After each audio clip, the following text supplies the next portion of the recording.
চিড়ের পোলাও তৈরি করতে আপনার লাগবে চিড়ে, চিনেবাদাম, পেঁয়াজ, কাঁচা লঙ্কা, গাজর কুচি, পরিমাণ মতো নুন, চিনি ও জল।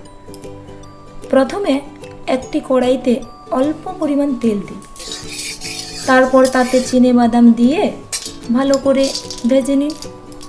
চিনেবাদামে 567 ক্যালোরি এনার্জি থাকে। চিনেবাদাম বাদামি হয়ে এলে তুলে নিন। তারপর কড়াইতে অল্প তেল দিয়ে গোটা জিরে ও কাঁচা লঙ্কা ফোড়ন দিন আর পেঁয়াজ কুচি দিন, দিয়ে একটু ভাজতে থাকুন।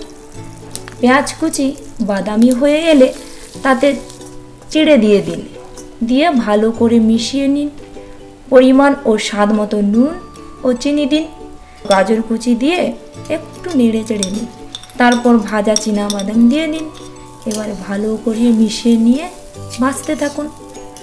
পুষ্টিকর ও সুস্বাদু চিড়ের পোলাও রেডি। আপনারা চাইলে সিজন ওয়াইজ অন্যান্য সবজিও চিড়ের পোলাওতে যোগ করতে পারেন। আপনার শিশুকে আপনি সপ্তাহে 2 বার টিফিনে এটা দিতে পারেন।